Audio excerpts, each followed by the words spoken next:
Hi, Leanne. Hi, how are you? Good. How are you? Good. Summer treating you well? Yeah, not too bad. So we'll get started shortly. Just a heads up in case it wasn't apparent from the agenda, but we're going to start with some other things and opening of some bids and discussing them, which might take a little while. So we won't be getting to the meeting house discussion probably for, I don't know, Well, if half, I'm not, yeah, if I, 45 minutes, something like that. right, if I'm not here, Dan will be here. I have a 7 o'clock, so Dan will be there though. Okay. Makes sense to me. Can we come and go from this without interrupting people? Or Um, an interruption when somebody comes on? you can't really drop. You can't. Well, if you log out of the meeting entirely and come back in, you'll go back into the waiting room, and I'll have to readmit you, which is fine. But I just can't guarantee at any moment in time that I might be looking at the screen to know you're there. Okay, just settle Alternatively, back. just as long as you're muted, you can certainly walk away from your machine and come back, and you will only have missed our excitement, whatever it was. Great, thank you. Sure. Yeah, the other day when I Okay, no shut. Let's get moving now. Let's get this started. We have a quorum. Yep, go for it. Okay, I'd like to call to order the meeting of the Brookline Select Board for August 19th. The time is 6:31. I will note that here physically in person are myself, Gwen Tanza, Bruce Mello, Mark Bills, and Guy Tanza. And on the Zoom call are Joseph Dutton and then also the folks from Fact TV. We also have Leanne Parker from the Meeting House Committee joining us. I had put on the agenda that I thought Dot Maggio might be joining, but it's actually Leanne, and possibly we'll be joined by Dan Towler in a little while also, probably. So first up is review changes to the agenda. Joseph, did you want to speak to adding an early agenda item for your proposed rules? Yes, yeah, I'd like to add to the agenda a review and then a vote on the proposed rules that I emailed to all the members of the board. Okay, and the suggestion with that is that would be the very first thing we do prior to anything else. Yes. Okay. Let's just sort of poll people. I'm in favor of adding that and having a discussion about it early on. Gwen, what's your feeling? That's fine. Are you in agreement? Okay. Bruce, no problem with that? Okay. Shelby is not yet here. So hearing a consensus, then we are going to add that as the very first thing that we do tonight. I will note quickly before we get to that, though, that there are no unscheduled members of the public. Okay, so then first up is discussion of what is named in the document that Joseph sent around, Brookline Select Board Hybrid Online Meeting Rules. Joseph, do you want to kick off the discussion about what you were thinking and just speak to it briefly? Yeah, what I was feeling is that we needed to address the nature of this hybrid online select board meetings that we've been having to undergo for the last several months, and just try to address some of the specific problems that have arisen because of us not all being there in person. As David pointed out when I was discussing this with him earlier, some of the rules and procedures are quite redundant to our regular rules and procedures, but then some of them are quite specific to the online setting. Okay.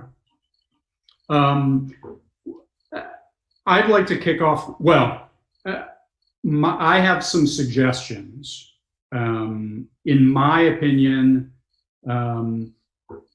I like this idea, and I do think that a number of these are good things that we should have codified, so there's no confusion about how we're going to try to do things. But to my eye, the first 1, 2, 3, 4, 5, I would say, paragraphs. The last one being any member of the public that is unscheduled will be given 2 minutes on the floor. Those first 5 points, I think, are already captured in the select board rules of procedure.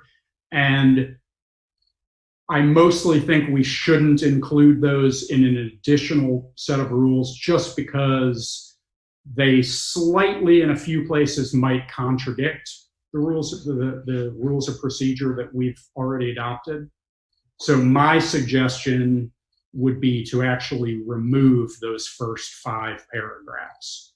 But then other than that, I think it all makes sense and is a good idea. I'll kick that off. Gwen, we'll go around and just give everybody a chance to quickly weigh in. Gwen, what's your feeling about I agree with what's you. been presented? The first part does seem a little repetitive. So I have no problem with that. And you're okay with what's laid out for Yes. the other rules? Okay. Yes. Bruce, what's your feeling about it? I'm not too much of a problem with any of it, but I thought a lot of it was repetitious. What I don't want to see happen is the select board rules be superseded by anything on this. That's what you just said. So if this is just an online meeting rule, it doesn't really pertain to in-house. It says hybrid online meeting rules.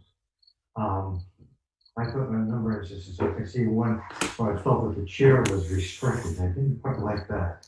In discussing the issues, the chair will first recognize themselves to speak their opinion on a matter of 2 minutes. I don't particularly like the idea of restricting the chair to 2 minutes. I think we should be able to run the meeting when he shoots. So I didn't like that section. That's about the 4th paragraph from the bottom. And everything else, it's hard to just to be done. It's hard to control a meeting that's over the phone. That's why I'm here. So whatever we want to do with the rest of it, it doesn't matter to me because I'm not going to be doing it on phone. Okay, Joseph, was there a reason, I guess just probably, am I right to sort of keep things consistent with other places in our existing rules of procedure where we've had a general process of trying to limit initial time for things to 2 minutes? Is that why you put in the 2-minute suggested restriction for each of the board members speaking on issues? Yeah, that is why I put that in there, and specifically to the chair. I think that obviously the chair will speak their opinion relatively independently of the proceedings of the meeting, and so. Like if you're calling for amendments or anything like that doesn't really go into your 2 minutes of opinion on a matter. But I think that when the procedures have all been laid out and then we're moving into the board's opinions on a matter, the chair, I believe, should have the same amount of time to speak as any other member of the board. Mm-hmm. Right. But yeah. I mean, the other thing I'd add about this, I mean, obviously we have restrictions currently in the rules of procedure that limit members of the public to 2 minutes in discussion. And what I'll say as someone who leads the meetings, that's it's a very fluid situation whether you actually enforce these things strictly or not. I think we have always and will continue, as long as I'm part of the board, to encourage people to have an opportunity to speak, board members or members of the public, and complete their thoughts and get their ideas out without having a stopwatch going for starting and stopping people's time. So I can't really imagine that we're going to be enforcing that strictly under most circumstances, if any circumstances. So, I don't have a problem with just it being in these rules as just a suggestion that and a reminder to people that, okay, let's try to make our points brief and then give everyone an opportunity before we go back around and have further discussion on it. So I don't really have a problem with it. And like I say, I can't see sitting here with a stopwatch timing everybody to make sure nobody goes for 3 minutes. Good point. Joseph, are you okay with my suggestion of removing the first 5 paragraphs? Yeah, I think that makes sense. I didn't really consider that some of the contradictions might very well be just from phrasing, and so yeah, exactly right. I don't think they were intended, but it just so the only other suggestion I would make is that perhaps we rename this Brookline Select Board Additional Rules for Hybrid Online Meetings, to emphasize the fact that these are additional rules, not the only set of rules, and to make mention of the fact that we do have a set of rules of procedure that we adopt every year and that we should be following apart from just these additional ones. Do you have any issue with that, Joseph? Or does that make sense? No, not at all. That makes sense. Okay, Gwen, does that make sense to you? Very good point. Okay, Bruce, does that make sense to you? Yeah.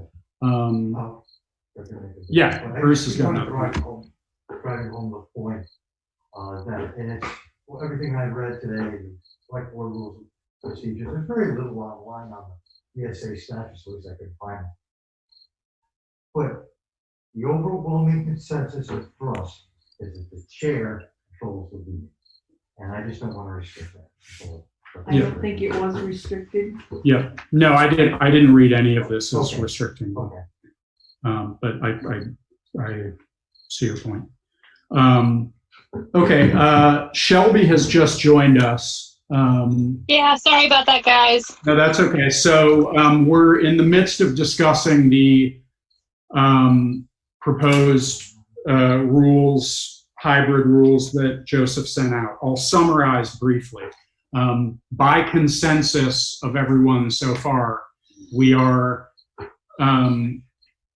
proposing to eliminate the first 5 paragraphs in Joseph's document. So yeah, the first 5 paragraphs, because they overlap or are redundant with points already laid out in our select board rules of procedure that we've already adopted. And beyond that, we're also going to slightly rename it to Brookline Select Board Additional Rules for Hybrid Online Meetings. But now that you've joined, what's your feeling about adopting these and the tweaks that I've just suggested? I'll give you a chance to speak to that, Shelby. Yeah, and generally in support, Ralph. Sorry. Generally in support. I honestly haven't had a chance to look at them in too fine detail yet. So I'm kind of looking through them right now. So I'm happy to defer for a minute while you guys keep discussing, and then have a moment later to chime in when my dog stops barking. Yeah, I think we're pretty much at the end of our discussion now. Oh, okay. Yep. Yeah, no, I think everything sounds fine as long, I like the overall intent. So as long as the eliminations were due more to redundancy than anything, I think that sounds okay. Yeah, that was the only reason to eliminate them, because the first 5 paragraphs are all points which are covered in almost the exact language, but slightly different language in some cases as what's in the rules of procedure. So the wish to eliminate them is just not to create confusion or possibly any slight appearance of contradiction between the two sets of rules. And then also Okay, cool. by specifying that these are additional rules, it harkens back to the fact that we do have a set of rules of procedure already. Joseph, did you have something else you wanted to say before we move forward? Not that I can think of. Okay. All right, then I'd like to make a motion that we adopt what we are now going to call the Brookline Select Board Additional Rules for Hybrid Online Meeting, which is in the printed copy that we all have, starting with paragraph 6 until the end. Is there a second to that motion? I second it. Seconded by Gwen. Is there any further discussion of that from anyone? All right, hearing none. All those in favor of adopting the Brookline Select Board Additional Rules for Hybrid Online Meetings as amended signify by saying aye. Aye. Any opposed? Any abstentions? All right, and I might have just violated the very first part, one of them, by not doing a roll call vote, but that's okay.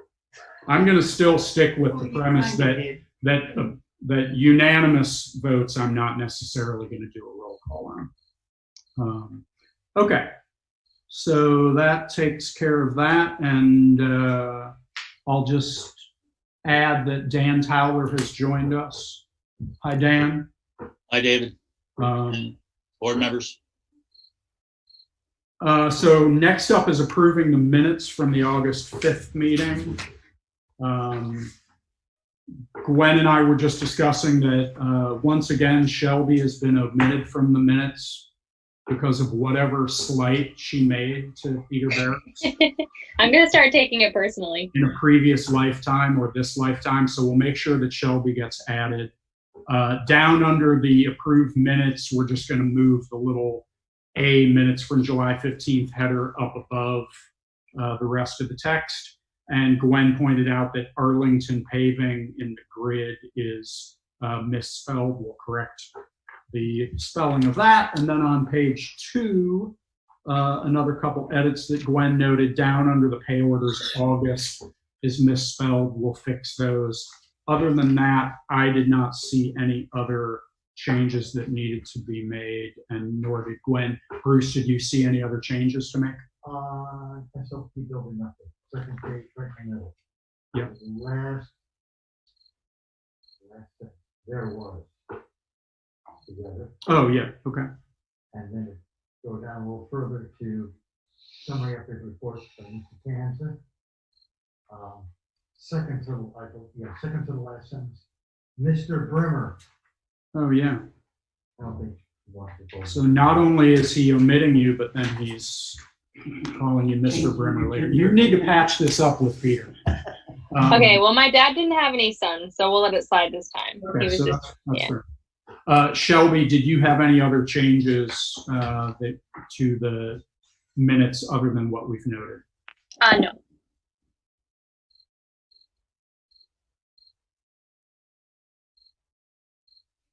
Was that a no, Shelby? Sorry. She said it. Oh, Sorry, I said no when I was on mute. Yeah. Oh, And then I sorry. muted, Okay. so hold Sorry, I on. didn't quite hear it. Sorry. Joseph, how about you? Any other changes to the minutes other than what's already been noted? No. Okay. Then I'd like to make a motion that we approve the minutes from August 5th as amended. Is there a second? Second. Seconded by Bruce. Any further discussion? Hearing none. All those in favor of approving the minutes from August 5th as amended signify by saying aye. Aye. Any opposed? Any abstentions? All right, then those are approved. Moving on to 6A of new business, the SLP painting and staining bids. We received 3 bids which we will open now. I'm just checking that. The first bid is from someone in Windsor, Vermont. And it is a bid from David Shaw of Windsor, Vermont. I will read a great deal of these, perhaps not them in their entirety, but I will read quite a bit of them for the members that are not here in person to see them. He says start date September 12th, 2020. Pressure washing and scraping, including laying tarp and plastic securely around building, and cleanup of all paint chips and debris. He breaks out the cost of that. Priming, he breaks out the cost of that. Painting, he breaks out the cost of that. Bulkhead and skirt, including pressure washing, painting, and priming, he breaks that out. Entryway, he breaks out separately. He then breaks out the addition back side, which is 2 big sides and end, which he breaks out separately. Weather permitting, plan on every weekend until the job is complete, he says. There will be 2 or 3 of us on the site at all times, all insured. Proof of insurance will be provided when the bid is approved. His total bid is $5,940. I'm going to pass this down to Mr. Mello for him to take more of a look at. So that was $5,940 for David Shaw. Then we have another bid from Norm Holden, which is going to be a little more difficult to read because it's handwritten. It is a paint bid for the exterior of the Brookline School to specs. I am not going to attempt to read all of his detail about his labor and what he's going to do. Some highlights that equipment and materials to be supplied by town of Brookline. He thanks us for the opportunity. His bid is $16,000. I'm going to pass this as well down to Mr. Mello for him to take a look at.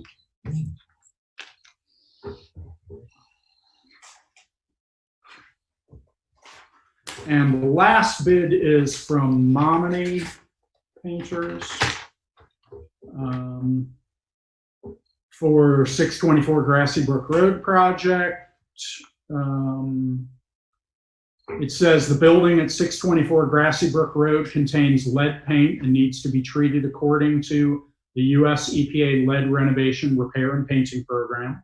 Mominy Painters is a US EPA lead safe certified firm and is trained in the use of lead safe work practices. The cost for us to do this project is $14,500 and includes a further detailed list of improvements in the scope of work and specifications, which I'm not going to read in its entirety. I'm going to pass this now down to Mr. Mello for his perusal.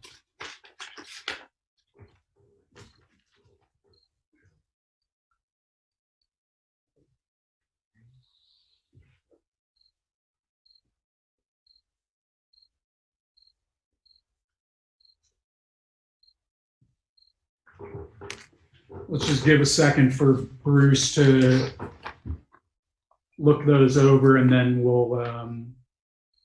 I'll have him kick off the discussion.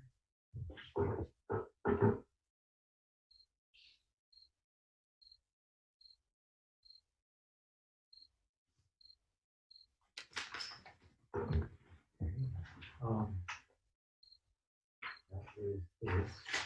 And roll. Okay.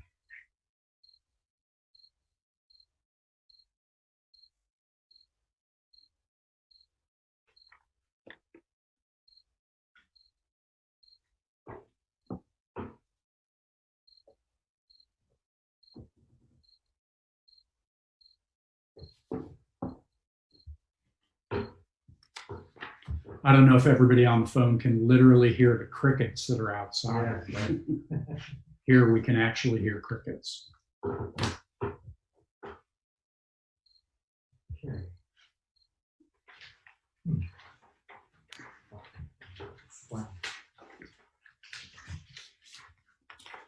So I guess the first thing I after saying that, I will in fact kick off the but it'll be a question to Bruce. After having read those three proposals, do you feel that they are all proposing the same level of work and detail based on the same specifications? Yes. Excellent. I'm gonna hang on one second. I'm gonna ask you to really speak up as much as possible because I think it's gonna be harder for people on the computer. Joe, can you hear me? Joe, can you hear me? You are certainly a little Yeah, difficult to hear. Unfortunately, How are yeah. we doing? I'll exercise my big mouth a little bit here. How's that? Better. Okay, Shelby, can you hear me? Are you there, Shelby? Yep, I can hear you. Yes, I just had to unmute. You all might know that I did a lot of work on this. And in the interest of transparency, I sent you all at least the emails that I sent to Norman and Mo. And Norman wanted to bid on this and he wanted to bid on this, so that was no secret. And same with David Shaw. David Shaw, of course, is the guy that used to work on Susie's. He's actually the husband of Angela, who is a director, I believe, of, yes, go ahead, Mike, go on. My question was, one mentioned lead paint, but none of the other two did not. Are they both qualified to deal with that? Are they all both under the That's the crux of the matter. Okay. And the direct answer to your question is, I believe, no, in the case of David Shaw. I'd have to call Norman, but I'm almost certain that he is. He's been in business 40 years. Is that why the difference in price? No, we actually have to get home on it. Okay. I don't know. There's a lot of little issues here. I know we don't want to go on to this for 45 minutes now. Right. So I'll try to be as concise as I can. But Mo Momedy called me back. He was not going to bid on it. He misunderstood what I said to him in the email, and I urged him, wait, it's not for this year, it's next year. And then he was on vacation. He was down in Gallows or something. And when he came back, he called me and we met. And I met with him this morning. And I was here physically to see that he put the bid on the counter. Saying that, we've been over this building for no less than 4 hours, he and I, before. We were only together 20 minutes or something. He has a little pencil, a thick pencil, has a felt tip on it. It tests for lead paint. It's very simple. He puts a little fluid in it, touches whatever wood he wants to do, turns red, you got lead. The way I understood it, and I think I've explained in previous select board meetings, I had checked this out. Mo said the only thing that he saw, this was back when, not today, was on the windows. I said, well, we're good. We're getting that out. So we're good with that. I had no idea that we had any other issue with the. Where were the other places? And the way I understand it, it's just the old building on the trim. Okay. Okay. Now, I believe I'm almost certain Norm is certified. You have to be certified by the EPA. We could pay serious fines anyway. I almost started working on that going outside. I started scraping a few with the women last year until I found out through Perkins Lumber. Whoa, don't touch it. I could be fined $3,000 or $4,000. So on and so forth. So anyway, to get to the question about the lead paint, because that's really the big deal. To decide that, those two, and probably not Dave Shaw. I'd have to call my husband if we chose to choose him. I doubt it. And it's not a complicated process to become certified, but that's what's a cog in the wheel. And like I told Dave Shaw, like I explained here, there's no tear to do this building. The qualification to me running this project is to do it right. We can't endanger the safety of the kids, and it has to be done right. I don't know Dave Shaw's work that well. We discussed this a little bit before, and I basically would have to watch him. The other two, I have extreme confidence that both of them will do the work. It's in light of what Norman's just done for me with windows, and we'll take a look at the work that he's doing. Right across the street, Peter Meyer's house was done by Bo Mame.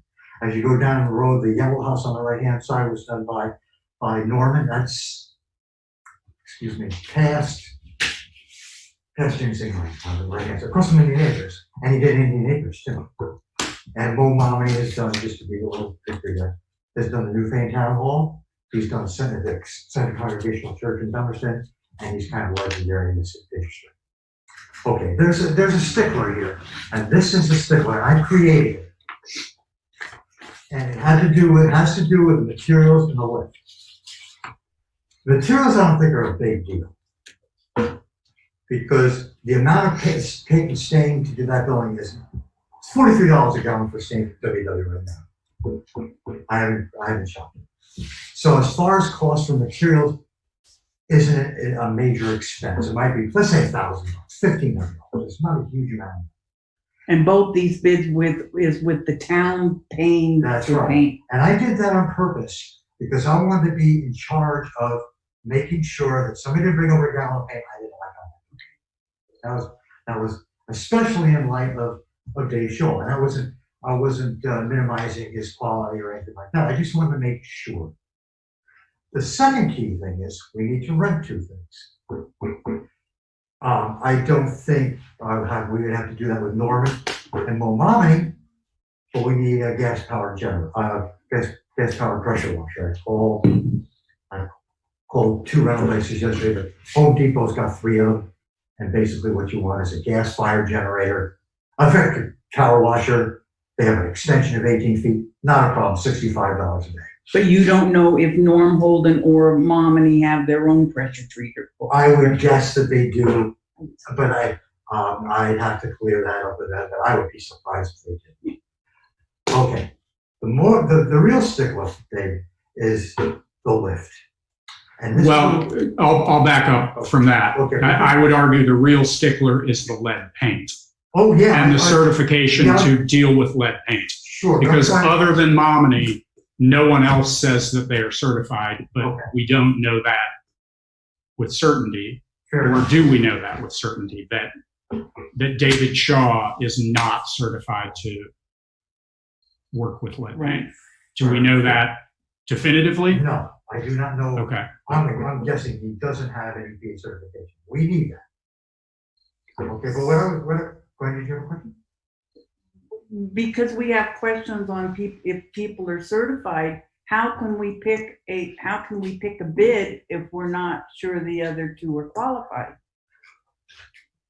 Right. I mean, honestly, there's a whole bunch of reasons we can't pick a bid, that being one of them, but then also the equipment part of it being another, I guess. So But maybe answer this that. is going to be need to be put on next week Clarification. so that you can clarify who's certified.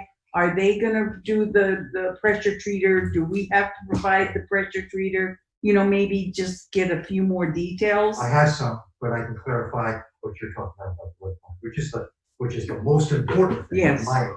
right. I was Yeah. talking about when I meant the stickler, I meant in terms of cost. Yeah. And Mo Momini wanted to spend $4,000 on a lift. I can get a lift, a 45-foot lift in Brown up in Yeah. Londonderry for about $1,300 a week. And that's a big far difference between $4,000. So to your point, Gwen, I need to hammer out these questions and maybe revisit it. I will revisiting it on the September 2nd. It's not a bad idea. Okay, so actually, let's just give Shelby and Joseph a chance to weigh in a little bit before we move to that point.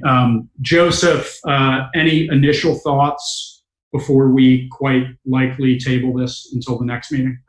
Yeah, I have two two things. First off, a question surrounding the equipment. Why would it be beneficial for the town to try to rent equipment for a contractor? It just seems like it's an extra failure point and point of confusion in this entire situation. That's a question for me?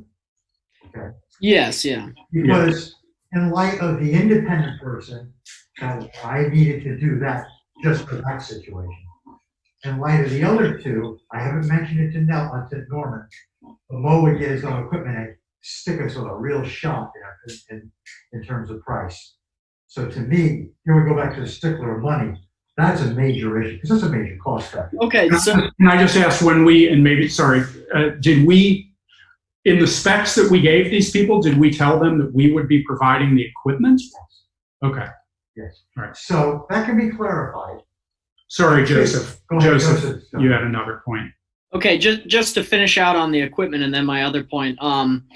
It is concerning to me that Mamadi would say that he could provide his own lift, but it's such a steep price when we can easily anyone can easily find a lift for, less than half the cost. So that is something that's a little concerning to me. It seems like there's some sort of failure of communication. And then my next point is a little bigger picture. It's taken a few steps back, but as I'm sure you're aware, I was not really in favor of putting this bid out or doing this painting this year.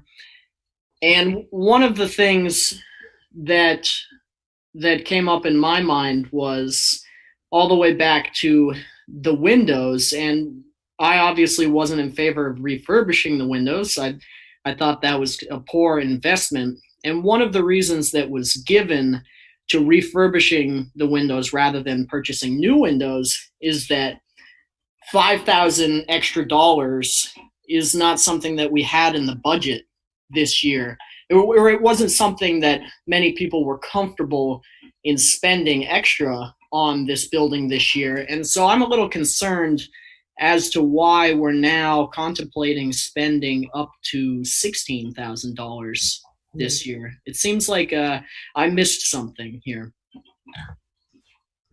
Well, I guess I would suggest that in light of the fact that we don't know really what numbers we're talking about for any of these bids at this point because of the equipment unknown and also the certification unknown as to whether all three of these people are even qualified to do this work. I suggest that we table this till the September 2nd meeting when Bruce can get more follow-up details from these people and we can know exactly what we're talking about financially. And then, yes, I agree. Then there is a discussion as to whether we should spend this money anyway. But at the moment, we don't even know what amount we would even be looking at. This money wasn't supposed to be spent this year anyway. The painting's not going to be done till next year. Correct. Except in the light of David show.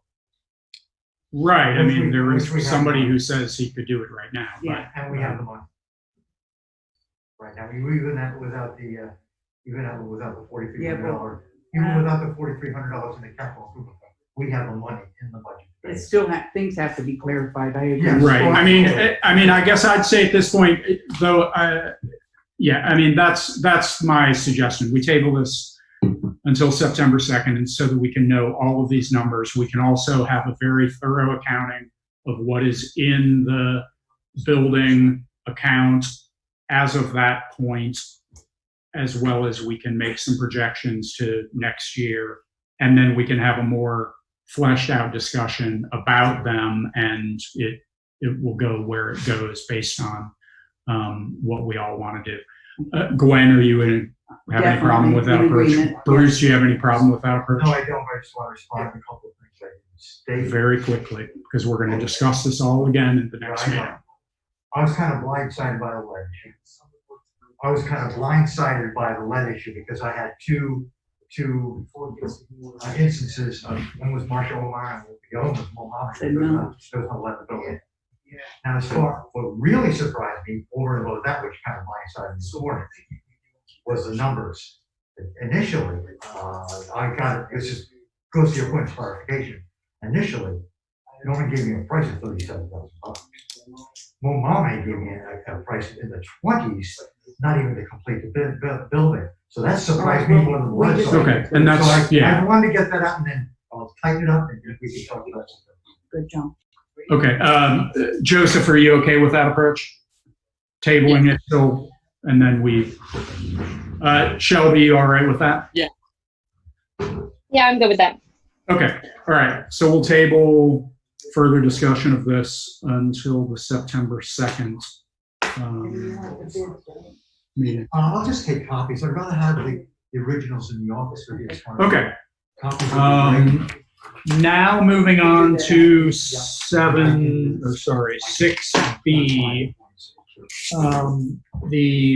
And apologies to people who are online. So I'm moving my laptop around to try to get the microphone closer to everybody.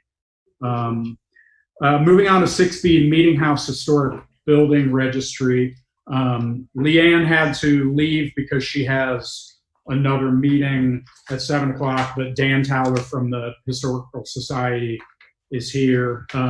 Everyone should have received and hopefully had a chance to review what Leanne and Dan circulated, which was both the quote from the historic preservation consultant, as well as, hey guys, Guy and Mark, you either need to go outside and close the door to talk or not, because it is resonating quite a bit.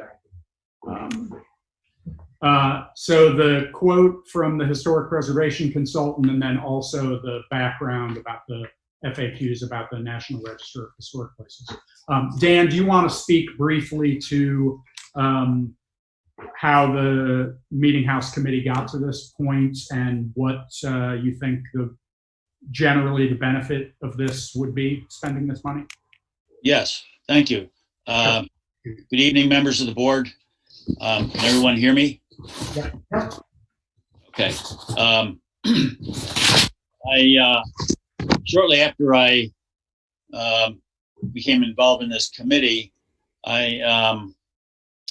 it occurred to me to wonder why the Meeting House, or whether the Meeting House was listed on the National Register of Historic Places, and I learned that it was not.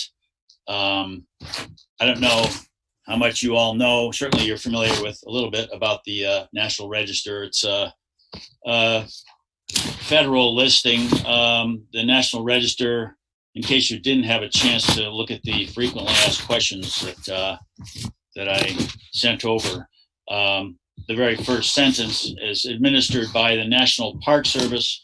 The National Register is the official federal list of districts, sites, buildings, structures, and objects significant in American history, architecture, archaeology, engineering, and culture. National Register properties have significance to the history of their community, state, or the nation. So I looked up buildings or structures on the National Register just for the heck of it in Windham County. And there are 98 of them. Our own Round Schoolhouse in Brookline was added to the register in 1977. And the Old Brick Church up in Athens was added to the register in 1979. The only other item in Brookline is the Iron Bridge over the West River. And I wondered why, if anyone had ever looked into nominating the Meeting House, or if it had been tried and rejected for listing or what. But I called the Division for Historic Preservation in Montpelier, and they let me know that the building has not been ever nominated. or applied for. And the person I spoke to up there, the state historic preservation officer, referred me to a guy named Devin Coleman, who is the state architectural historian. He and I communicated back and forth, and he was familiar with the building but had not ever seen it. And about a week after we were in touch, this is a year ago right now, August of last year, he had a scheduled visit with the Dutton farmhouse over in Dummerston. So he offered to come by and meet me at the meeting house in Brookline and take a look at it. So he came by, I showed him through the building, and he was very enthusiastic about it. He said, definitely this should be on the register. It certainly would qualify based on its, history and so on. And he also stated in an email, we recommend that you work with a historic preservation consultant who is familiar with the National Register program and listing process to research and write the nomination, take the photos, and prepare the maps. I guess the nomination process is quite complex. The application form itself is 16 pages, which he sent me a copy of, but there's also a National Register bulletin, sort of a handbook for how to complete the National Register forms, and that is 125 pages. So that speaks to the, I guess, expertise perhaps required to accomplish this application process. So he also sent me a list of historic preservation consultants around the state who assist with nomination forms.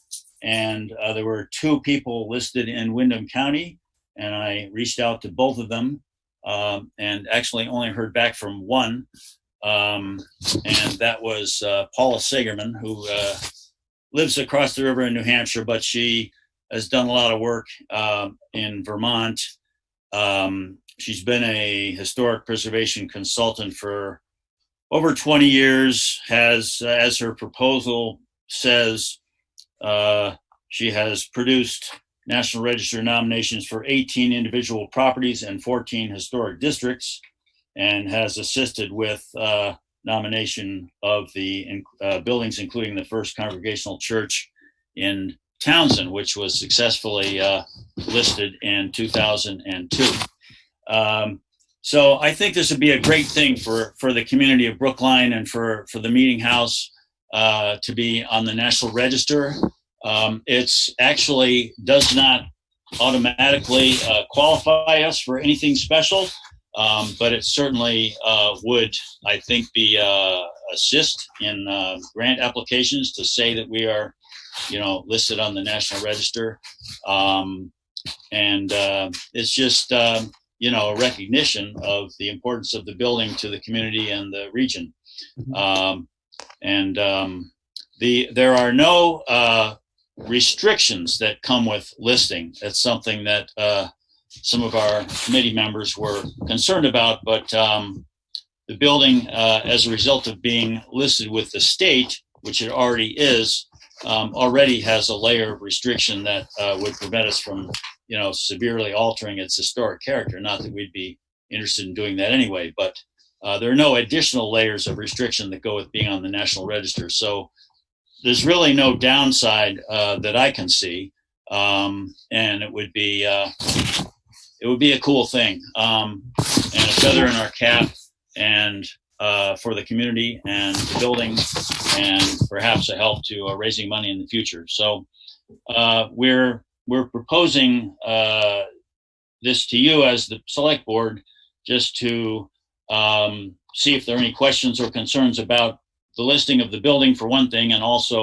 proposing to you the expenditure of this lady's fee for assisting us with this application, which is $1,500.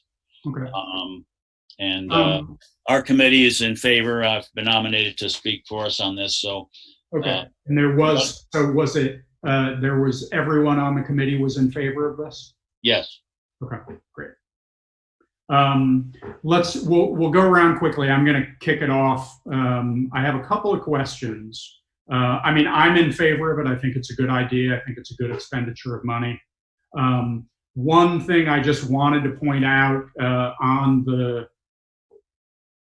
proposal from Paula Sagerman is, she says payments will be due within 14 days of invoice date. We need to let her know we can't do that. It won't be that speedy of payment. We're a municipality.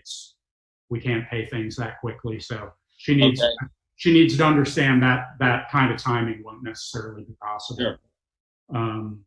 Other than that, I didn't have any questions about the process. It all makes sense. I didn't really have any concerns about her qualifications for it either. We'll just go around. Gwen, questions or comments on that? I have no questions. Okay. Are you in favor of it generally? I think so. I think it's an important step in realizing how important the age of the building is. Hmm. So I have no problem with that. Okay. Bruce, how about you? What's your thoughts? My thoughts are, first of all, Dan, thank you. You're doing nice work. I so much appreciate it. Hi, Dan. Everybody can't see me. I can see you now. How are you? Good, thank you. Thank you for doing this. Thank you for taking the time and the interest in the work. Back when I asked the meeting to resurrect itself, the group to resurrect itself back in July of 2014, I want to answer two of the questions that you raised. The first one was the cost. We, at that time, when we were considering going for grants, didn't go for two reasons. The cost, and I jumped to that, to having enough money for matching grants. And the second thing, which I talked to Dot the other day, she clarified me, that it makes us available for federal grants. We were under the understanding that that wasn't the case. After looking at the paperwork that you sent through, I didn't read it verbatim, but I read it pretty well. I'm totally in support of it.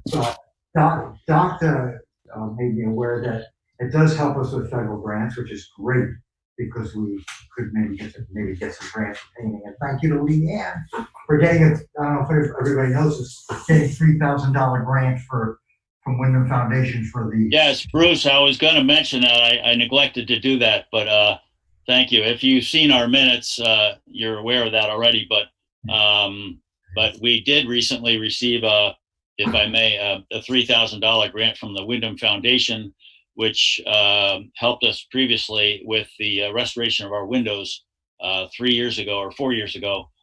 So we were very happy about that. We asked for a lot more than that, but that's what they gave us, and we were very pleased with that.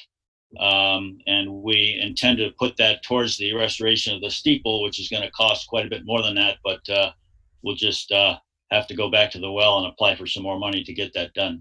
Okay. That was primarily Leanne's work, that grant, and so we're happy about that. Okay. Just to finish the loop on this, though, Joseph, do you have questions? I just want to say, okay. So Bruce is just reiterating that he's in support of this. Joseph, what's your any thoughts or questions? Yeah, I don't have any additional questions, but I do think it's a really good idea, and thank you all the members of the committee for doing this work. Shelby, how about you? Yeah, same. I think it's really cool. I think it's amazing what you guys are doing at that building, and I think it would be a good idea to get it on the register if possible. All right, excellent. So then I'm just to formalize it, I'm going to make a motion that we,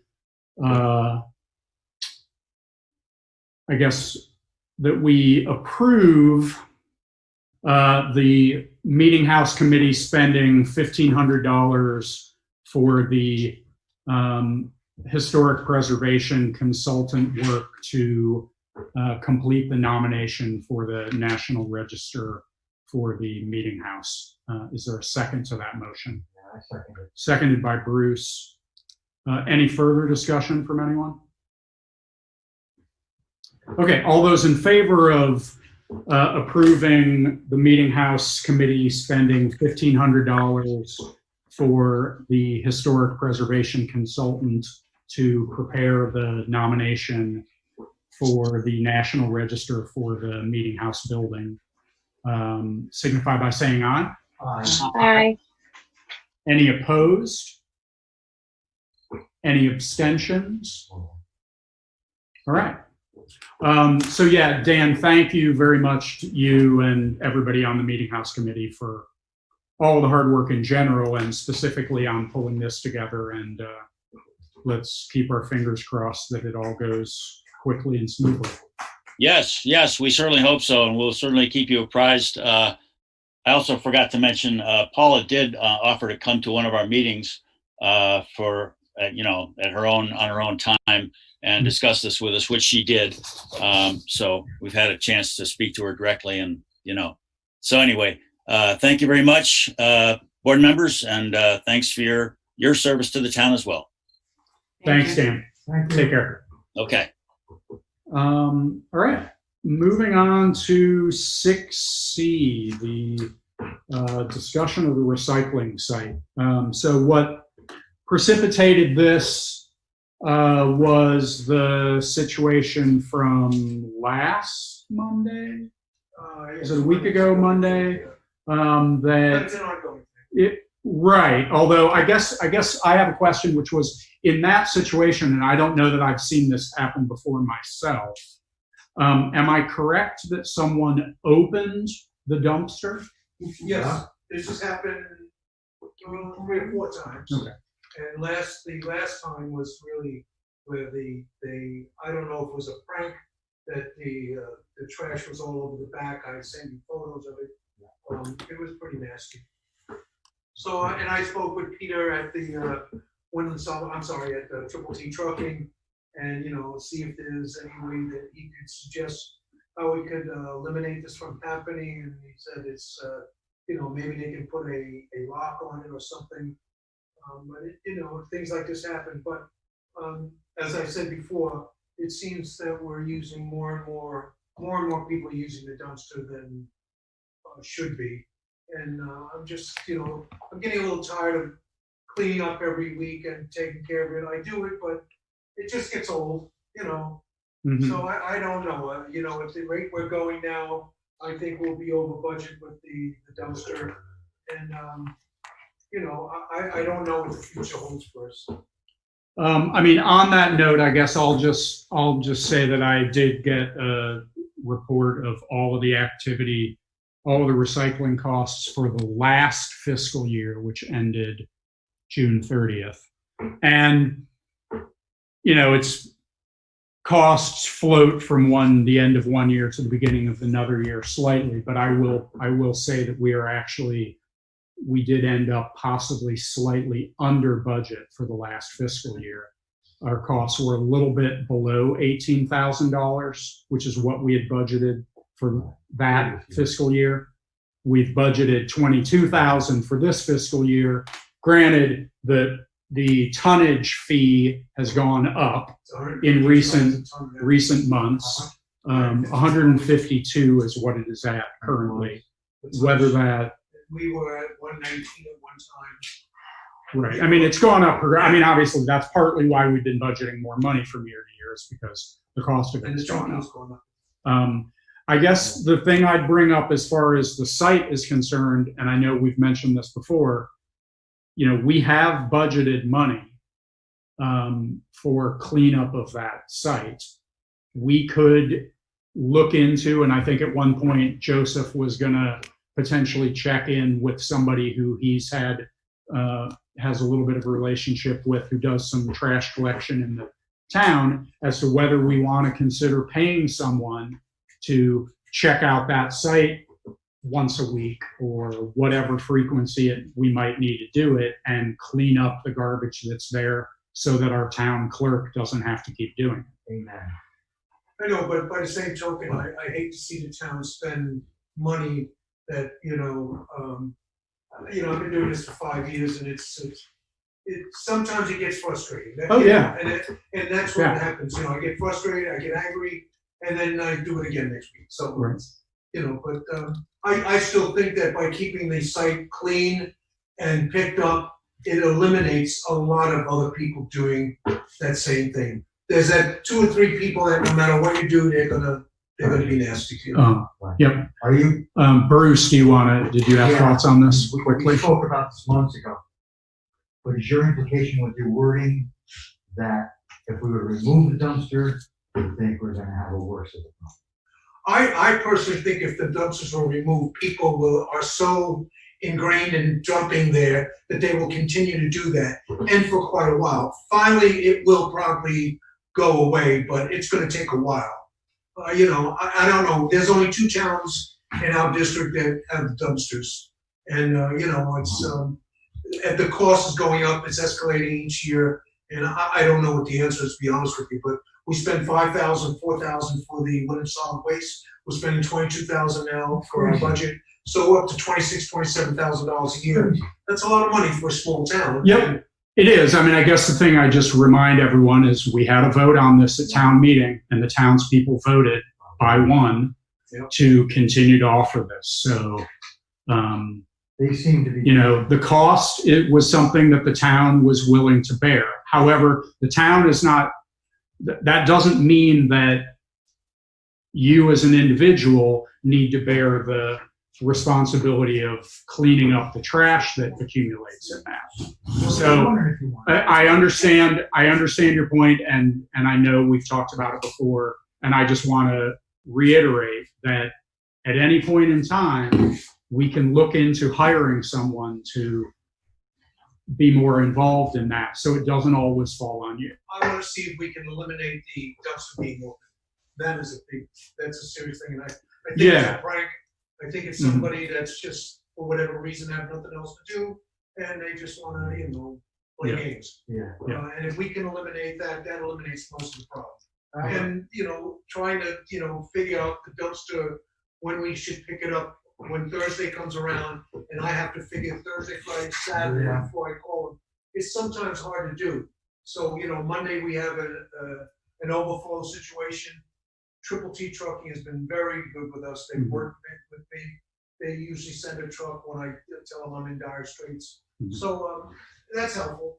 I guess, like I say, if we can eliminate the problem with the kids or whoever's doing it, that would be great. And hopefully we will come up with something. I'll get around to everybody else, but just Mark really quick has something. I just wondered, guys, would it be possible that the town bought a padlock, have you put it on it when the new recycle bin shows up, and when you call, take it off? Yeah, if he tells me that he's gonna be here on a Tuesday, I can unlock it, and, I don't have to wait there because their schedules. But yeah, I think that would be a good idea. I'll throw that at Pete and see what he thinks about it, if it's not an inconvenience for him. I mean, I feel that since this COVID-19 virus thing has come, we're definitely have way more traffic in town than we have ever had before. Okay. They're coming from every state in the United States. There was a big truck there today. It looked like a painter's truck, or not a painter's truck, but a construction truck. The big, not a box truck. It was a truck with like toolboxes on the side, and he was emptying out some. That's. I mean, I all didn't of our catch the side roads, point. including Alleywear, Putney Mountain, way more out-of-state traffic than I witnessed other years. Right. I think every seeing it. Joseph, any thoughts on this, or just want to make sure you have a chance to weigh in? I don't really have any additional thoughts. It is a shame that we have to continue to deal with this problem, but yeah. Shelby, how about you? I guess so. Guy, don't we pay? I mean, in theory, aren't we paying to pick it up, whether it's you or it's someone else? Because you're a paid employee. I'm not. No, I don't get paid to do that. No.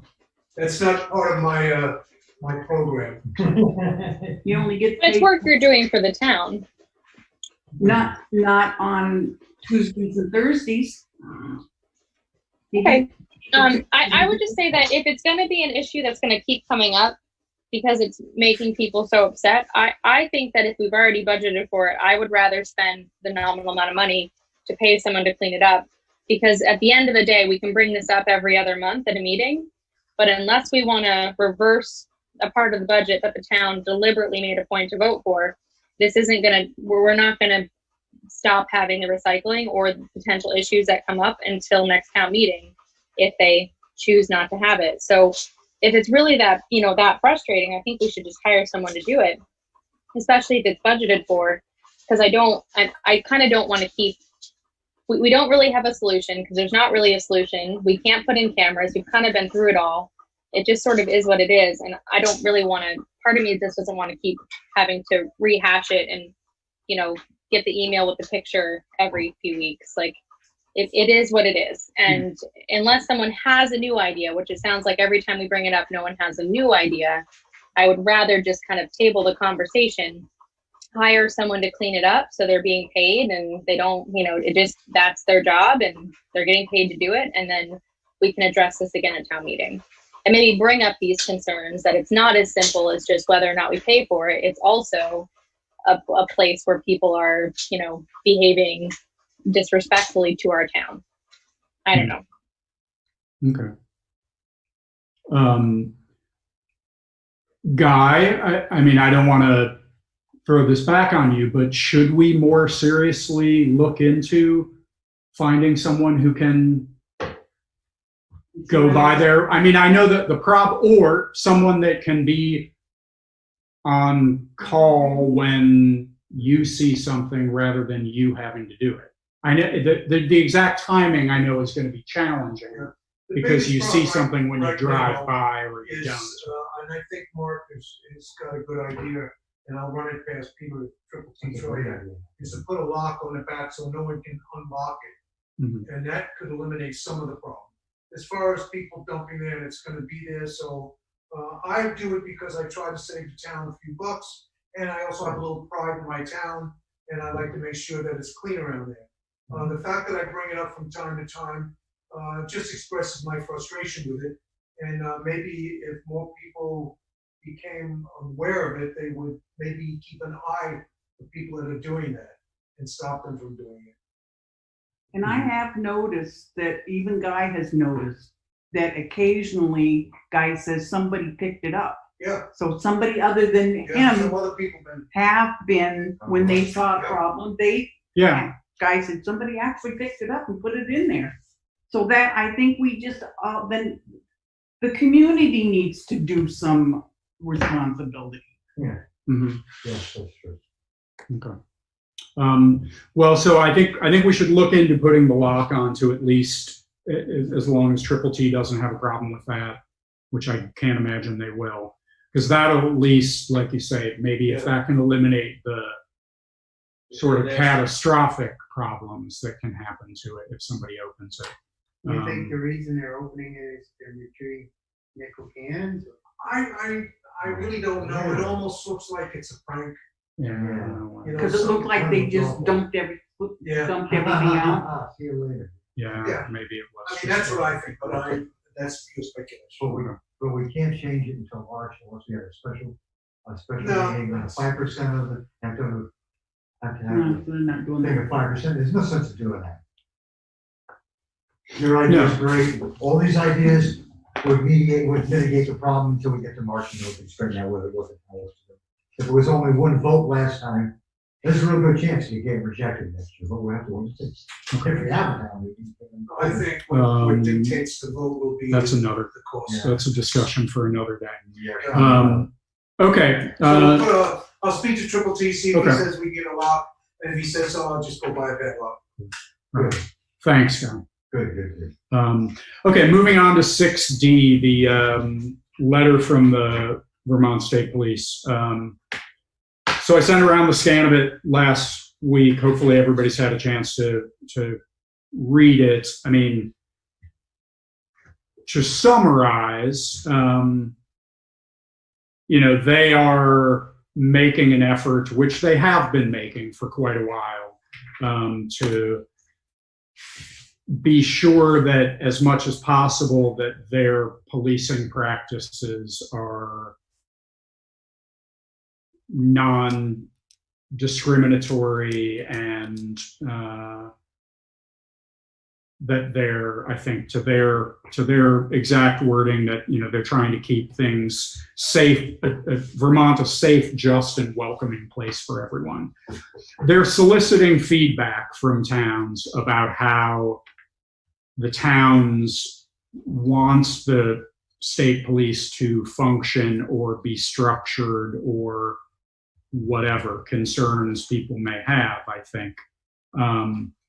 I will freely admit, having read it and having read their website, the Fair and Impartial Policing and Community Affairs section of their website, I honestly don't know personally what I would even ask them to do.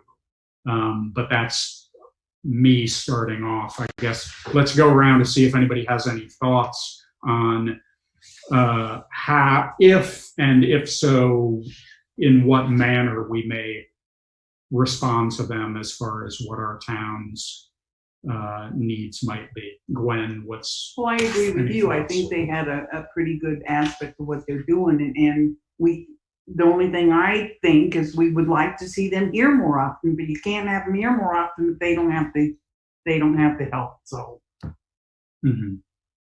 that's my only comment. It's would like to see them a little more often in town, but that's not going to work. They don't have the officers to do it. Bruce, what's your thoughts having read it and pondered it? Well, I didn't read that, but I can respond to what you're talking about. And Mark and I witnessed a guy go crazy one day when you were using your equipment, and I was just after somebody passed me doing 50, going past here. So I guess what I'm saying is that it's a free-for-all in this town. I think they should know that. I don't know if that's going to change where they police, but they should know. It's a free-for-all on Grassy Brook. And as to Joseph has said times and times again, it's just a matter of time. Somebody's going to be walking a walking dog. Yep. Someone's going to get freaking clipped. And, I wasn't so excited when Joseph brought it all up last night, because we discussed it before, but I'm now very much in agreement in his thought process about what's going on in this town, and I don't like it. I have a tendency to go quick too. I'm not going to be, but I don't go passing somebody on Grassy Brook Road with canoes on my roof, flat on floorboard, or popping wheelies in Ginseng Lane. I don't know if anybody saw the rubber that was in the tread marks in front of Ginseng Lane, but go ahead, it's Ginseng Lane. Not Post Lane. I've already seen Okay. in town twice this week. Yeah, let's try to stay on topic for That's it. That's all I have to say. this. That's a free fall in town. It should get worse. Okay. Joseph, how about you? What are your thoughts on... I think this is obviously a pretty complex issue that's affecting the entire country, and I think one of the interesting things that we live with is that we hear the news from so many of the population dense areas that have their own problems with law enforcement, and I don't think that those are always the same problems that we deal with. The one suggestion that I could possibly have for the state police is that I'd like to see some sort of more dialogue, not necessarily a dialogue, but a community style policing between the VSP and the citizens of Vermont, because in all my dealings with them, they're very friendly and professional, and a letter like this is a good example of that. But I just feel like your average person in Vermont never gets to see this this side of them.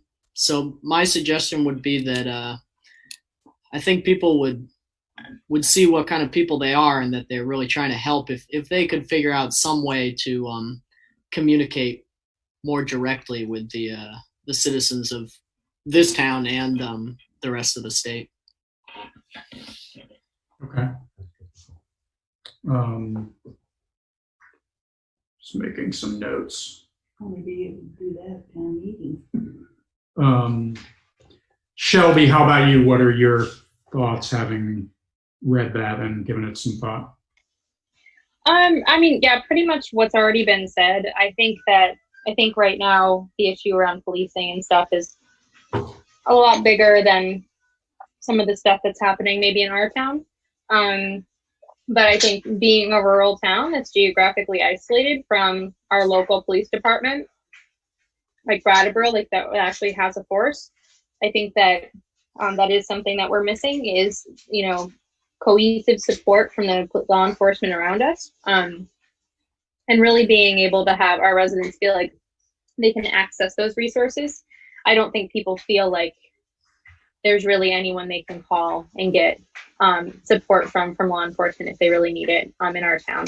So there's clearly a gap there, even if I haven't had any bad experiences, but I just definitely don't think that people in the area think that they can just reach out and get law enforcement support in a manner that would help them in the moment, which is what we saw with Merrill Drive and stuff, or that situation. The answer is to call the police, but there's not a lot of faith, I think, in that's going to do anything. So there's definitely, I think, some outreach they could do. And there's ways that they could be more of a presence in the community that might make them more approachable, or a resource that's more heavily used when it's needed. Okay.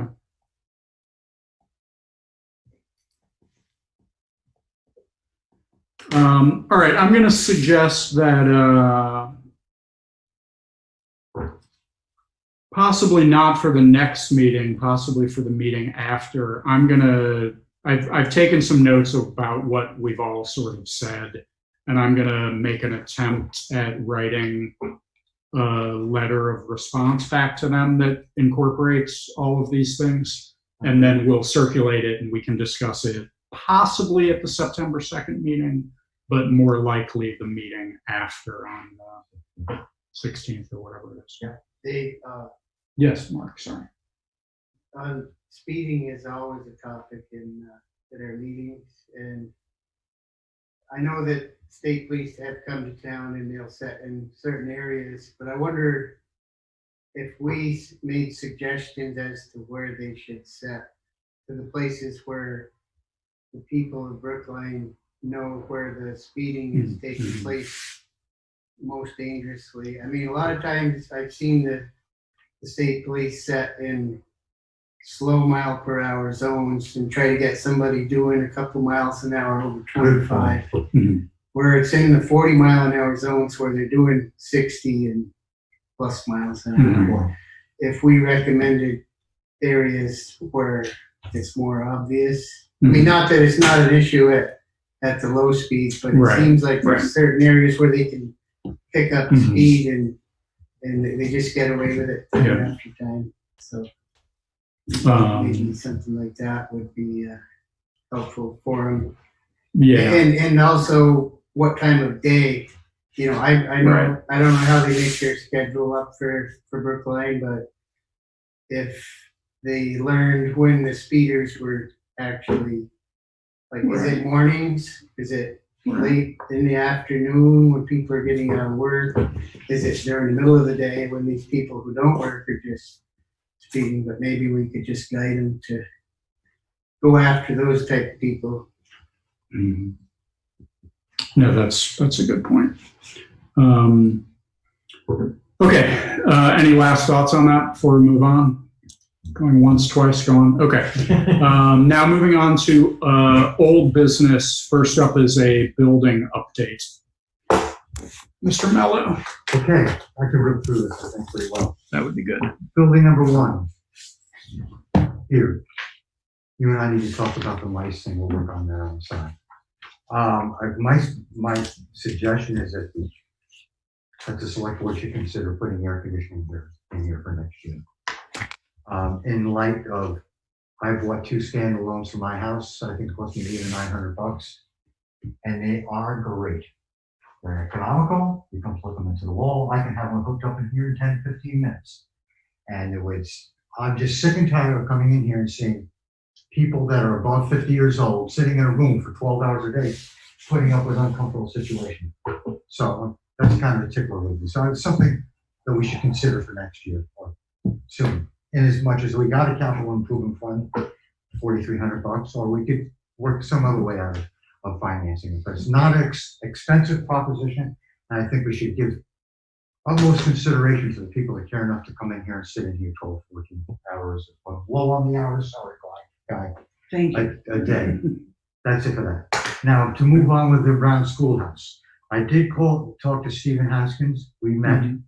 He gave me some linseed oil. He told me how to treat. We still have powder post beetles. It's not bad yet, but we still have them. He said we're gonna have to treat them over a period of time. And what I saw didn't make me happy, and that's why I initiated it. And also, I wasn't too happy with the cobwebs, the mold. I heard a couple of pretty good ideas. The first good idea I heard came from Mr. Wellman that said we should consider putting a solar dehumidifier in there. I think dehumidifier, no matter how we do it, we should do it. I'll go into electricity in a minute, but can I just ask, has there been a discussion with the Historical Society about that building and the cobweb and other situations? Not that I know of. I did talk to Doug directly. Okay. I saw him right when I met with Steve Haskins. He happened to take a package up to my house and misplaced for the post office, and we talked about it. He's the one that came to tell me about his idea. Okay. Can I, sorry, not to interrupt you, but No, Joseph, has the Historical Society met in recent months at all? No, we have not. Okay. Is there a plan for it to meet at any point? Not currently. We all see each other in an unofficial manner, but we haven't really considered planning a meeting. I think COVID obviously has just shaken up everybody's plans for the year. But if that's something that that we think that the board thinks we should do, and it seems like maybe we have a few things we could discuss, I can see about setting that up. I mean, or honestly, I mean, if you guys have these discussions, I mean, I know Bruce has had some of the discussion with Doug. I just want to make sure that you weigh in on that discussion from a Historical Society standpoint, as well as Cynthia, if she is able to just weigh in on these things before we go too far down the road of deciding some stuff on our own. That's all. Yeah, I think that Bruce and I kind of mentioned this last meeting. We never really got around to it. We're both pretty busy, but if we want to just exchange a few emails about the specifics of what you'd like to do, we could certainly, I would certainly be happy to discuss it with you and then with Doug and Cynthia as well. I certainly think that it would be good to have us all in the conversation. Okay, sorry. So now to go back to you, Bruce. Sorry. Okay. Sorry for that. That'll be fine. I also wanted to suggest that maybe we should consider one or two more people on the committee just to help out. In light of, I think we should have some kind of a maintenance program for the building. I really don't like walking in a building, pushing the cobwebs away and seeing mold and a 1902 Encyclopedia Britannica, like Stephen Haskins said. You better do something about the mold in this place. And so this all needs to be talked about and considered, but I think a little help on the committee would be, in light of two of the three members on the committee work a lot. I certainly can understand that. And the third member of the committee is 87 years old. So I would think that it would be advantageous for the committee to consider adding one or two more people on if it's possible. And then I can also send you the ideas that I had that I just spoke about, Joseph. And one other thing, the electricity. We looked at that pretty closely. And we actually have a possible three needs of electricity in the three buildings: around schoolhouse, the church, and Susie's. Susie's got one specific issue to straighten out the heat in the downstairs. One section doesn't work. I tried to thermostat and work on it myself in life that I've plumbed and wired a building myself in my own home, but it was a little past me. I don't really have to test the equipment stuff to find out what the heck's going on, what the hell they did with that building. So that's up to an electrician. The second part is the church made aware to me that, and you don't know this, that Perkins Gas met with her last Friday and is going to make a quote for putting heat just in the addition, but they're going to need to have some kind of electrical outlet. So that's the second need for electric. The third one is if we consider putting an outlet in or do something over there when they're out to the schoolhouse, which might be a little bit more costly because I can't find any overhead wires. So that, I don't think you're right. that brings up a whole set of challenges. So my obvious thought is maybe we can consult one electrician to look at all three situations and figure out what the total cost of all three things are and split it according to the funds accordingly. Okay, now lastly, Susie Sophians. We're moving really well along with these windows. They look really good.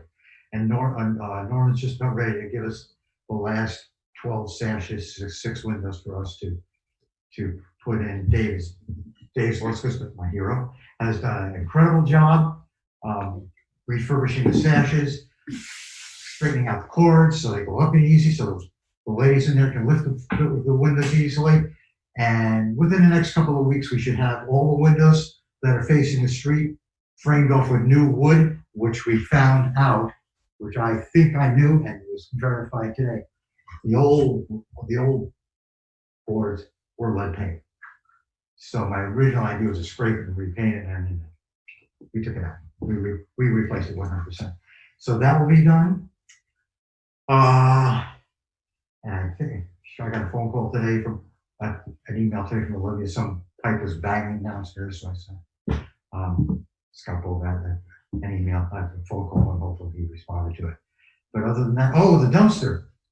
They responded. Very pleased with the reaction. They took my considerations. They used the plywood way I suggested. In fact, they even improved it a little bit, moved it in a certain way that would make it a little tighter. Hey, I'm all for improvements and better ideas. Nice. So, and they cleaned up their mess. That's great. So this is all good stuff. It's very good. It's very good. And I think that's about it that I can think of right now. So in the next couple of weeks, we should have the windows done, working, functional again, not in disrepair like our friends from Anderson Window said that they were, but they're not going to be in disrepair anymore. Awesome. I think that's it. Great. Thank you. Good job. Just Short and sweet. Yeah, I'll just make sure I got it. So don't be good. Yeah, I got it. Okay. Yeah. I have a quick question. Yes, Joseph. Bruce, I'm just curious how much extra money is being put into the windows on top of the bid that we had. I know that we discussed that Dave was going to do some work on the ropes and everything. I'm just curious if we're keeping track and how much that extra money is going to be. The answer to your question is yes, and the answer to your price, I can't give you an exact price answer, but he had done some work before he'd done the windows. I'd say we're into him maybe, I can give you exacts, but I don't have it in front of me. Because I haven't gotten a bill for the last 2 weeks, which isn't a lot, $15 an hour. Maybe $400 to $500, labor at the most.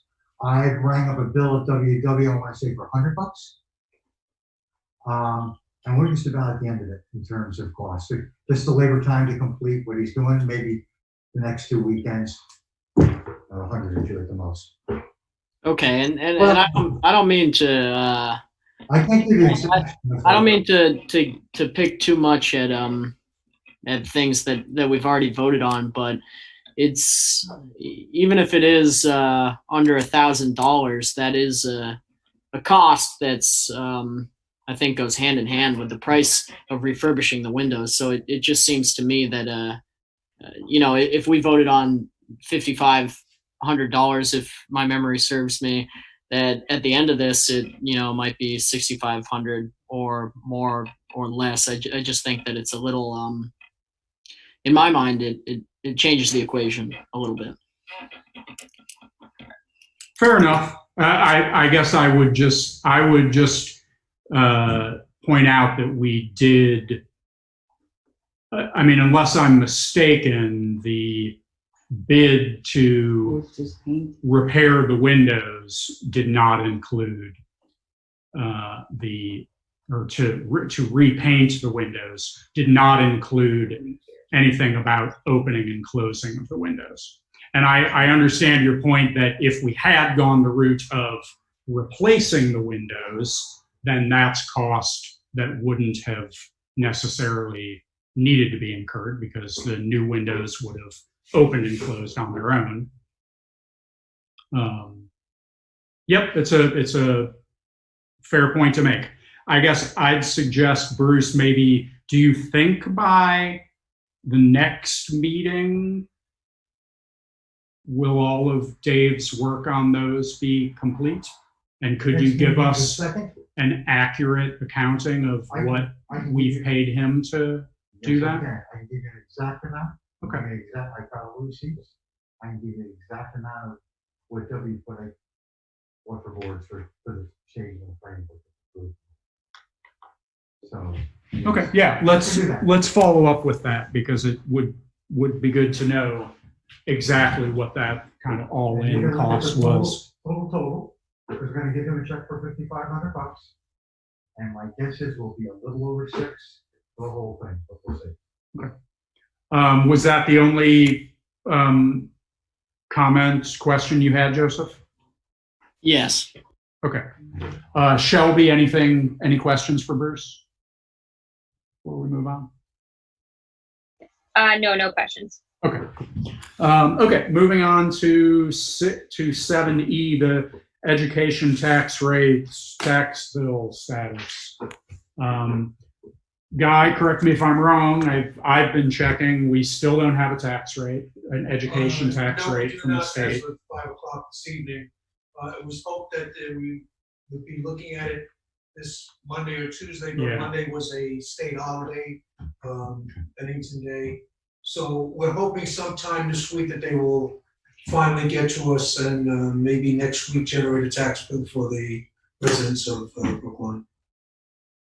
Logistically, because I've never, since I've been in the town, we've not had this situation. When we do get an education tax rate so that we're able to actually generate tax bills, how are we going to decide and who is going to decide when those tax bills will then be due, since we've now blown past everything that was voted on by the town? Normally our tax day would have been August 15th, but the governor signed some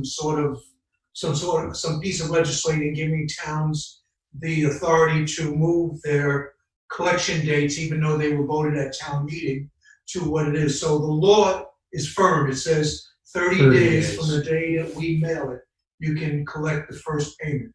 So what I'm hoping for, that we will have a payment in September, and then we will go back to our normal November, February, and May. That's the hope right now. Okay, so, and procedurally, do we think that, let's just say for the sake of argument, just to pick days, let's say we got the education tax rate set by the end of this week, and we did, the treasurer and others who are involved and knowledgeable about the printing of the tax bills determine, okay, we could get these in the mail by 25th X date. Are they then empowered to set the due date as 30 days from that date, or do we need of 30 days? Right? Okay, but or do we need to warn a special select board meeting, an emergency select board meeting, in order to set that date? Or does the treasurer have the ability to do that under the law is provision, the changes procedure. that But Scott as far has as made? if the select board has to, in fact, set a new date, that's a question for the Vermont League Cities and Towns, which I will pose. I think we should start asking that question, just so we know whether we need to, I've or whether it can be set without that. I've been explaining to people that once we create the tax rate and we generate the tax bills, we will mail them out, and 30 days from that date will be the first due date, in general. So, but I will check with BLCT. and Does see it have to be one? if there's something, yeah. Like I say, the Well, and who Select sets board. that, who has to set that date? Is it the select board or can the treasurer set that date? Okay, I will get that and that'll give us enough time to, I'll have it for the next meeting. If not sooner. Right, well, and presumably, if things were to move quickly, we might have to have an emergency select board meeting on Monday in order to do that or something like that, if we are in that situation, I don't know. But yeah, if you could look into We that. don't need a quorum to do that. Right. Right. Okay, thank you, and let's just hope that they do it pretty quickly. And at this point, we have not yet. I mean, I assume we've seen nothing. Do we know when the school board? When we anticipate the school board sending us a bill? Well, normally it's twice a year. And I don't know if they firmed up a date yet. I think they have to take in consideration that the towns have not had any revenue and it's predicated on us. I assume they understand that whether or not the towns pay those bills when we receive them will be dependent on whether we've been able to collect the taxes ourselves. Since this is a problem that was entirely created by the school district and the state, not us as a town. So yeah, okay. We'll hear about that next So we'll cross that bridge when it comes to it, I guess. Okay, and that segues into your general update report, Guy. What else is going on? We had the Vermont state primary election on the 11th of August, and it was a busy time. It was a hot and humid day.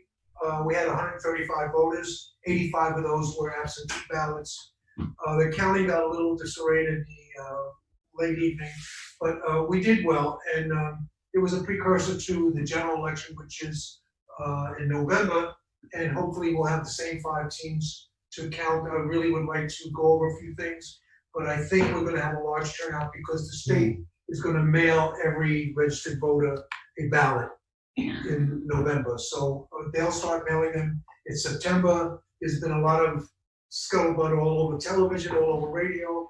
The bottom line is that our state is in good shape, and we have a good Secretary of State, and I think we're in good shape for November. So that has definitely been decided that they are mailing every. Oh yes, that is. Okay. And people still may vote in person using the same guidelines that we've used for the primary: a mask and sanitize your hands. And people have been very good with that. So how does that work? Would they bring the ballot that they get? Now, what will happen is that if you elect to vote absentee, which you'll get in the mail, you will send it to your town. The Or town drop will, it off to the town? or drop it off or mail it, however you wish to get it here, in time for the general election. And we will enter it into the election system. Okay. And you will see on my voter page that your ballot has been here and it's been ready to be counted. But what my question was, for those that want to vote here, do they bring that absentee ballot with No, them? when you come here to vote, you can bring the absentee ballot with you. You certainly can. And drop it off here. That'll save you from waiting in line. You just drop it off. We check you in, we check you out, and that's it. It's easy.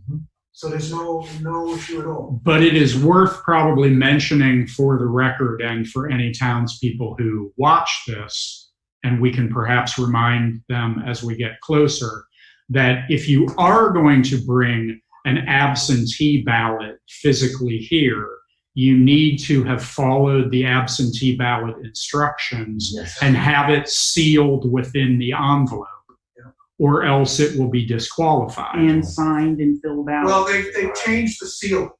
The bottom line, it has to be in the envelope. But the most important thing, and I can't emphasize this enough, we had 5 defective ballots this last election because people did not fill out the envelope. We have highlighted it in yellow. We've done everything we can for you. But if you want your vote to count, you must read the back of the envelope and fill out everything. Make sure that you sign it and put in the information they're requiring. That's all you have to do. It takes all of 2 seconds. But you have a choice. You can either go that route, or you can come here and get assistance. You can mail it, How you do I can do drop it this? on So the let's do lines. this. You have the physical assistance Yeah. here on premise, or, We did I have agree. somebody that needed help. I'll bet. Anything else, Scott? No, that's it, and the office has been busy. We've had a number of real estate transactions going on. People are taking advantage of low interest rates on mortgages, and there's refinancing going on. So it's been a busy time in the town, but we're doing well. Okay, great, thank you. Moving on to 9A Highways and Roads, Mr. Bills, what's going on with you? Okay, so, we have been installing culverts in the past couple of weeks. We're halfway through the culvert inventory that we purchased under budget. That's going very well with the new rented machine. Accomplished a lot of, things that were on a general list of, to-dos with a piece of machinery, piece of equipment. And so that is going rather well. We noticed another sign missing in town on Ellen Ware Road off from Hill Road. We're on our third Ellen Ware Road sign in 1 year. So I have to place another order for that sign. This time I'm going to do it a little differently. Put it up high enough they can't reach it. Yeah, I got a few 15 ideas. feet or something. The other thing I wanted to bring up tonight is I've heard from the winning bidders of the paving and the milling, and they were thankful for the wins. And then Archie has also talked with them. We set up a meeting.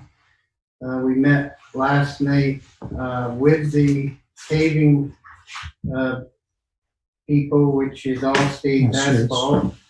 And it looks like their schedule through our town is going to be September 14th, 15th.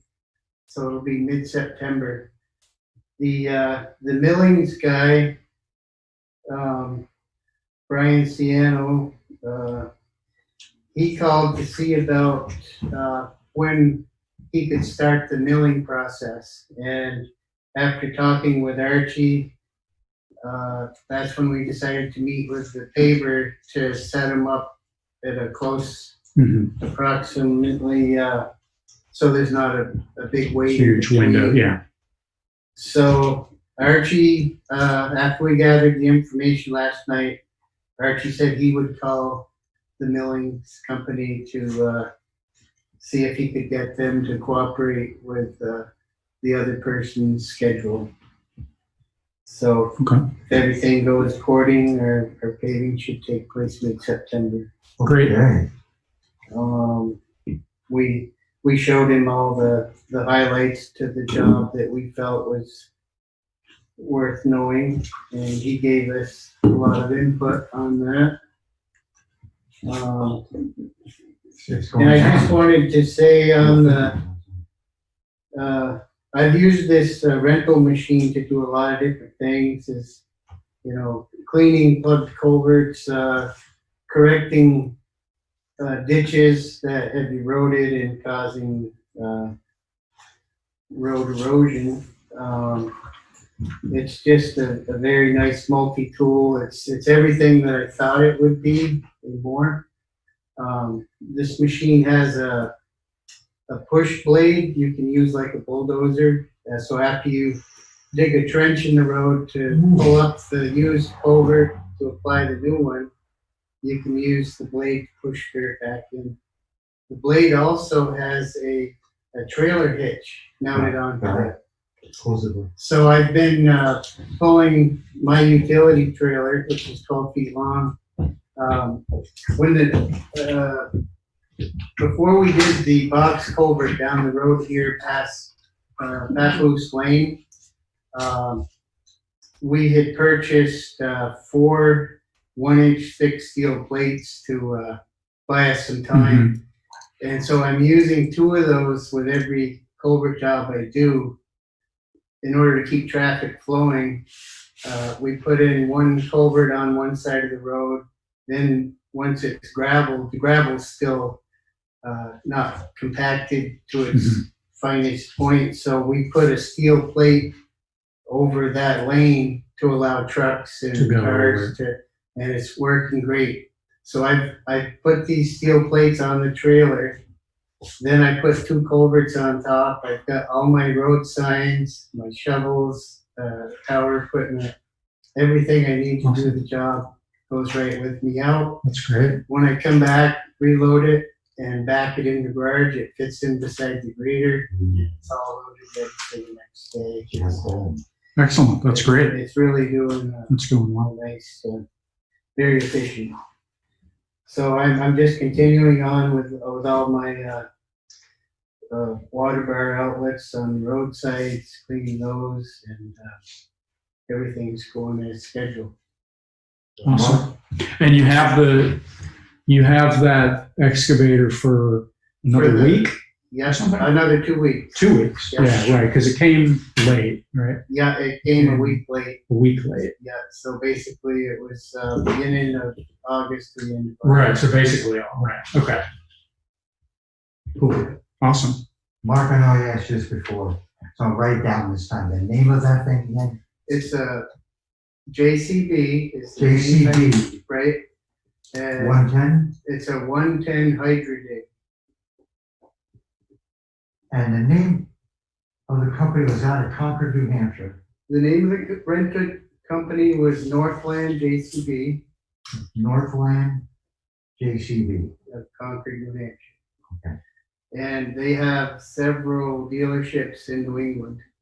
There's one in the Burlington, Vermont area, Okay. 2 in New York, a couple in Massachusetts, Concord, New Hampshire. I think there's one in Connecticut. How about, And you know, manufactured plant is Georgia. uh-huh. They have a major factory down there. You know where they are, Mass? I don't remember the Okay. town, no. Well, But sure, if you fine. punch in JCB, it lists them all right Yeah, out. sure. Thank you. Yep. Excellent. All right. Thanks, Mark. Sure. Thanks for that. That's all sounds really good. Okay. Moving on to communications. First up is email. The only email that I just wanted to note, and it's in the AP warrant. Jeff Nugent at the Wyndham Regional Commission had reached out to us to let us know that he had been told that I guess there was a permit, the stormwater municipal roads permit, we didn't pay back in May or something when it was due, but we tracked down the details and it's in the pay warrant this time for us to pay it because that will prevent us from being able to get some grant reimbursement down the road. So we're getting that taken care of. Was that like a $200? It's the $500 one. $500. Yeah. So that's in this batch of AP stuff to pay. Other than that, another thing from Jeff Nugent is that Mark and I applied for this Better Roads grant at the end of last year. Because of COVID, they still haven't awarded those grants. So we still don't know whether we might get this grant or not. Potentially in September, they're going to notify more towns, but we don't know if we've gotten it or not gotten it at this point. But perhaps we will be pleasantly surprised at some point and find out that we got it.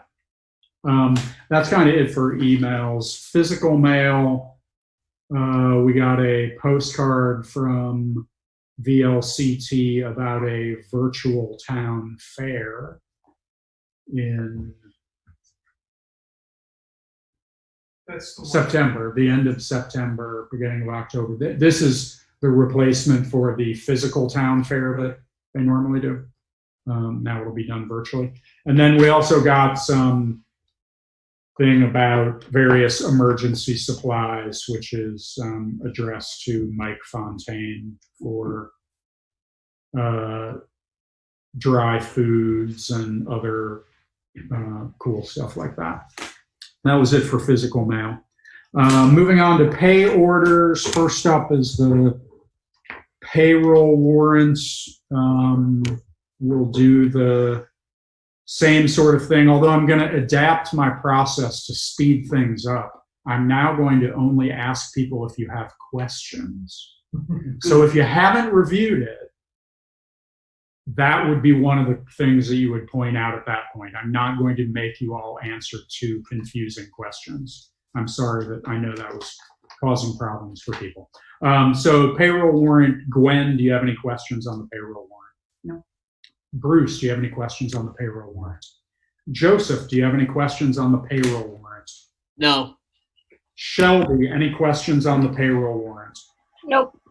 Then I'd like to make a motion that we approve payroll warrant 2020-60 dated August 19th, 2020 in the amount of $1,550.10. Is there a second? Second. Seconded by Bruce. Any discussion? Hearing none, all those in favor of approving payroll warrant 2020-60 dated August 19th, 2020 in the amount of $1,550 signify by saying aye. Aye. Any opposed? Any abstentions? All right, payroll warrant is approved. Next up is, I don't think we do. Next up is accounts payable warrant. Gwen, do you have any questions on the accounts payable warrant? No. Bruce, do you have any questions on the accounts payable warrant? I do not. No. Joseph, do you have any questions on the accounts payable warrant? No. Shelby, do you have any questions on the accounts payable warrant? Nope. All right, then I'd like to make a motion that we approve accounts payable warrant 2020-59 dated August 18th, 2020 in the amount of $21,225.22. Is there a second? Seconded by Bruce again. Any discussion? Hearing none, all those in favor of approving accounts payable warrant 2020-59 dated August 18th, 2020 in the amount of $21,225.22 signify by saying aye. Aye. Aye. Any opposed? Any abstentions? Then the AP warrant is also approved. Which brings us to setting the agenda for September 2nd. So just a reminder, the September 2nd meeting, the first thing on the agenda will be the salt and sand shed presentation by Ron Bell. I still don't know exactly what that will be. My assumption is it will be some document or documents that he'll share, screen share over Zoom. But I will reach out to those guys just to make sure they're prepared for that and give them the meeting details once we have that. So that'll be on the agenda. That will maybe take a little bit of time, probably not too long, but a bit of time. We'll revisit the SLP painting and staining bids that we tabled tonight. The other thing I'm going to put on there for next meeting, and I will produce a draft of it prior to that, is it's time for us to get the plowing and sand bids ready to publish. So I think we should put that on that agenda. So we'll have a draft of those to hopefully approve and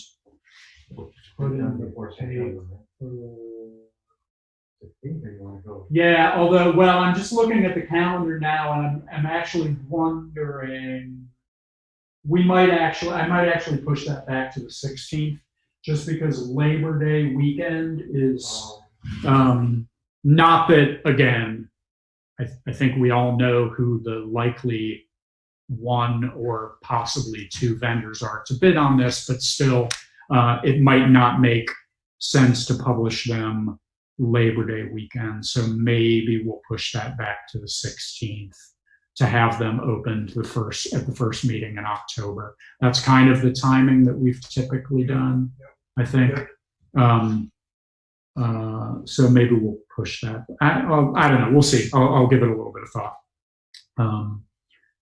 Anything else, Gwen, that you can think of for the agenda for September 2nd other than the normal stuff? No. Bruce, anything else you can think of for the agenda other than the normal stuff? And yes, building update will be one of those things. Property taxes may be an issue. Property taxes. Right. Yeah, we'll put it on there. Yeah, right. I'll put that on as well. Joseph, anything else you can think of for the agenda for September 2nd? No. Shelby, anything for you that you can think of for the agenda? No. Okay, then I would entertain a motion to adjourn. I second it. But Bruce is going to make that motion anyway. I'm going to say Bruce made the motion to adjourn, was seconded by Gwen. Any discussion? Hearing none, all those in favor of adjourning signify by saying aye. Aye. Aye. Any opposed? All right, we are adjourned at 8:25. 5 1 hour and minutes 55 early. minutes. Hold it down there. So if somebody. The recording has stopped. It's right there. This surprised me. I don't understand Norm Holden. I have this exact same thing at home.